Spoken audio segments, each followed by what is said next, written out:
Penguin Random House Audio presents The Tall Stranger by Louis L'Amour. Read for you by Robert Petkoff. Chapter 1. With slow, ponderously rhythmical steps, the oxen moved, each step a pause and an effort, each movement a deadening drag. Fine white dust hung in a sifting cloud above the wagon train, caking the nostrils of animals and men, blanketing the sides of oxen and horses, dusting a thin film over men and women. And the miles stretched on before them, endless and timeless. Red-rimmed and bloodshot eyes stared with dazed weariness into that limitless distance before them, seeing nothing to grip the eye or hold the attention. Long since all had been forgotten but the heat, the dust, and the aching muscles. Each step lifted a powdery dust, stifling and irritating. It lay a foot deep on the plain, drowning the sparse grass and sage. Rock Bannon, riding away from the train alone, drew in his steel-dust stallion and turned in the saddle, glancing back at the covered wagons, 16 of them in the long line with some led horses and a few outriders, yet none who rode so far out as himself, and none who appreciated their problems as thoroughly as he did himself. From where he sat he could not see their faces, but in the days just past he had seen them many times, and the expression of each was engraved in his mind. Haggard, worn, hungry for rest and cool water, he knew that in the heart of each there was a longing to stop. The vision was in them yet, the golden promise of the distant hills, offering a land of milk and honey, the fair and flowering land sought by all wandering peoples of whatever time or place. No hardship could seem too great, no trail too long, no mountain impassable when the vision was upon them. It was always and forever the same when men saw the future opening beyond the hills where the sun slept. Yet this time, the vision must hold meaning.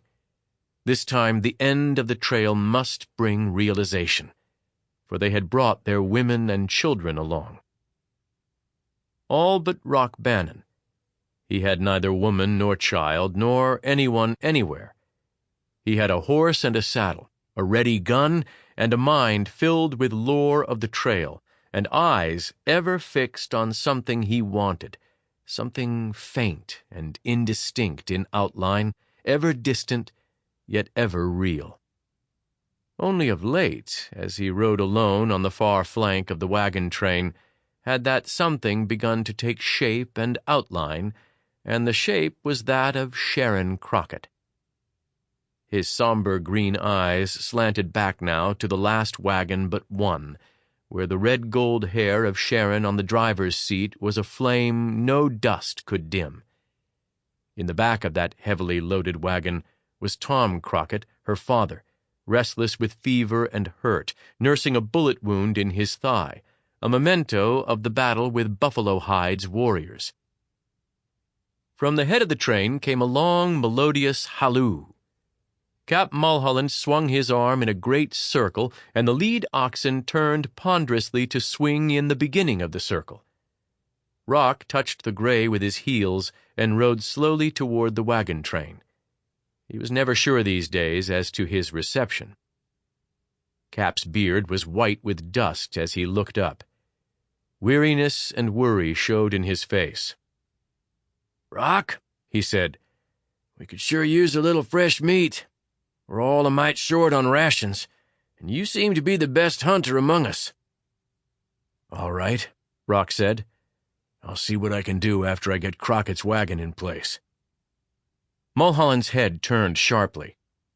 "Bannon, I'd let that girl alone if I were you. No offense intended, but she ain't your kind. I ain't denying you've been a sight of help to us. In fact, I don't know what we'd have done without you, and we're glad you came along. But Sharon Crockett's another story. Her pa's bedded down now, and in no shape to speak." Bannon turned the steel dust sharply. His face was grim and his jaw hard. "Did he ask you to speak to me? Or did she?" "Well, no, not exactly," Mulholland said uncomfortably. "But I'm heading this train." "Then I'll thank you to mind your own business. Heading this wagon train is job enough for any man. Any time the Crocketts ask me to stay away, I'll stay. But that's their affair."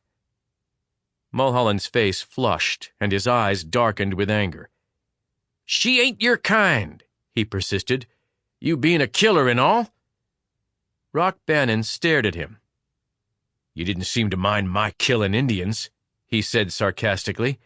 "In fact, you killed a few yourself." "Don't get me wrong," Cap persisted. "I ain't denying you helped us. Without you, I don't know whether we could have beat off those Indians or not, but killing Indians and killing white men's a different thing." "You're new to the West, Cap." Bannon's voice was rough. "In a short time, you'll find there's white men out here that need killing a sight worse than Indians. In fact, I'm not so sure those Indians jumped us without help." "What do you mean?" Mulholland demanded. "I mean," Bannon said, "that Mort Harper told you there'd be no hostile Indians on this route. I warned you of Buffalo Hide then, but he told you he ranged farther north. You took his advice on this trail, not mine." Pagonis and Pike Purcell were coming up to join them. Pike heard the last remark, and his lean, lantern-jawed face flushed with anger. "You riding Harper again?" he harshly demanded of Bannon. "He said this was a better trail, and it is.